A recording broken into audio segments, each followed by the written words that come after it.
Dans cet exercice, on me demande de calculer le volume d'un pluviomètre. Le pluviomètre est constitué ici d'un cylindre dont on connaît des dimensions et d'un cône dont on connaît des dimensions. Même si les dimensions sont données globalement, on pourra calculer les dimensions précises du cône. On me demande le volume en litres. Donc je vais calculer le volume en décimètres cubes. Et une fois que j'aurai le volume en décimètres cubes, comme ça j'aurai mon volume en litres. Sauf que mes longueurs ici sont données en mètres et en centimètres. Donc de toute façon, il fallait toutes les mettre dans la même unité. Tant qu'à faire, je vais tout mettre en décimètres cubes. C'est-à-dire qu'ici, 10 cm, c'est 1 décimètre cube. 0,2 mètres, c'est 2 décimètres. Pardon, j'ai dit décimètre cube, c'est décimètre. Et ici, 0,40 mètres ou 40 cm, c'est 4 décimètres.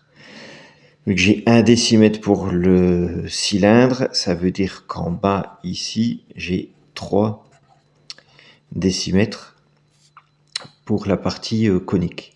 Donc je vais calculer le volume du cylindre, le volume du cône, et ensuite je remettrai ensemble. Volume du cylindre, R de la base fois la hauteur du cylindre.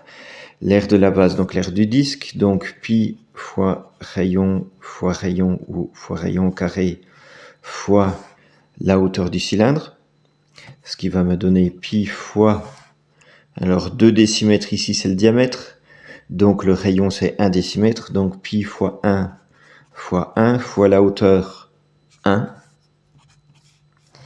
Pour le cône, volume du cône, donc R de la base fois la hauteur divisé par 3.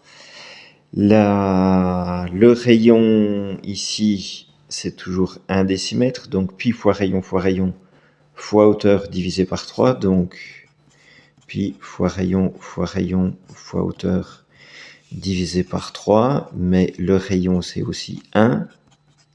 La hauteur, on a dit, c'est 3, et je divise par 3.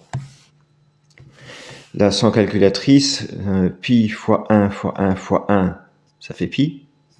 Plus pi fois 1 fois 3 divisé par 3, là ça va s'annuler. Et en fait, tout ce calcul me fait 2 fois pi.